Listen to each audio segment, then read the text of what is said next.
రకాలు ఉంటాయి కదా సార్, మనం ఒకటే దేవుని పూజించాలంటారు. అవన్నీ పటాలు. ఫస్ట్ పటాలకి దేవుడికి సంబంధం లేదు, పూజకి దేవుడికి సంబంధం లేదు. ఇప్పుడు పట్టం లేకుండా కూడా ఇంట్లో ఇల్లు ఉండొచ్చా సార్? ప్రమాణంగా ఉండొచ్చు. నా ఆఫీస్లో ఒక పటం కూడా లేదు, నా ఇంట్లో కూడా ఒక పటం కూడా లేదు.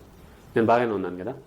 అమెరికాలో పటాలు పెట్టుకోవట్లేదు కొంతమంది, వాళ్ళు వేరే క్రిస్టియన్స్ ఉండొచ్చు. అట్లా కాకుండా నాస్తికులు ఏ పటాలు ఉండవు, వాళ్ళని చచ్చిపోతున్నారా?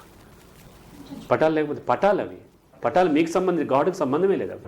అంటే స్వర్గం నరకం అని కూడా పటాలు వింటుంటారు. ఇవన్నీ మీరు ఇక్కడ క్రియేట్ చేసుకుని. స్వర్గంలో ఏముంటాయి చెప్పండి? మళ్ళీ అక్కడ పోయిన రంభా ఊర్వశులు, లేకపోతేనేమో ఆల్కహాల్, ఇవన్నీ ఉంటాయి కదా. ఇవన్నీ ఇక్కడ ఉన్నాయి కదా. స్వర్గం ఎవరు చూడలేదు, చూసి మళ్ళీ వెనకొచ్చేటువంటి అవకాశం లేదు. మిమ్మల్ని ఆశ పెట్టడానికి, బెదిరించడానికి వాడేటువంటి తప్ప స్వర్గ నరకాలు ఏముండవు. డెత్ తర్వాత లైఫ్ ఏముండదు. మొత్తం లైఫ్ డెత్ ముందే, డెత్ తర్వాత ఏముండదు. రైట్?